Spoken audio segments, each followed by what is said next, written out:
ကသူများကိုတိတ်ပြိုင်ကြတာသူများကိုမပြိုင်ပါနဲ့သူများဒီကိုယ့်ရဲ့ပြိုင်ဘက်မဟုတ်ဘူးကိုယ့်ရဲ့ပြိုင်ဘက်အစ်စ်ဒီကိုယ်တိုင်းပါပဲသူများကောင်းတာမကောင်းတာကိုမကြည့်ပါနဲ့ကိုကောင်းမကောင်းကိုပဲကြည့်ပါ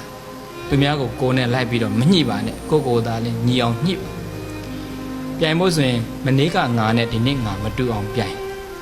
မနေ့ကငါကဒီလောက်ပဲကုသိုလ်ကောင်းမလုပ်နိုင်ဒီနေ့ငါပိုလုပ်နိုင်ရမယ်မနေ့ကငါ mind power စိတ်ဆွမ်းအားတွေကဒီလောက်ပဲရဒီနေ့ငါကပို့ပြီးတော့ mind power စိတ်ဆွမ်းအားတွေစိတ်သက်အားတွေပို့ပြီးတော့ကောင်းရမယ်အဲ့လိုမျိုးလေးနဲ့နေထိုင်ကျင့်သုံးမယ်ဆိုရင်သူများအကြောင်းပြုပြီးတော့ကိုယ်ကလည်းကောင်းလာတာနော်ပညာရှိဆိုတာကသူများကိုကြည့်ပြီးကိုယ်ကသင်ယူတယ်တဲ့သူများကိုကြည့်ပြီးတော့ကိုယ်ကပြုပြင်တယ်ဆိုတော့အဲ့လိုမျိုးနေထိုင်လို့ရှိရင်ခုနကပြောခဲ့သူသူများကျေးဇူးကမ်းသွားလဲပဲကိုယ်မှဘာမှဖြစ်စရာအကြောင်းမရှိတော့ဘူးသူများကကိုကောင်းရင်သာသူမကောင်းဘူးဆိုလဲပဲအဲ့ဒါသူ့အကြောင်းနဲ့သူ့အကျိုးဆိုတာတည်သွားတော့သူ့အကျိုးဟာကိုယ်အဆိုးဖြစ်တော့ဘူးပေါ့အဓိက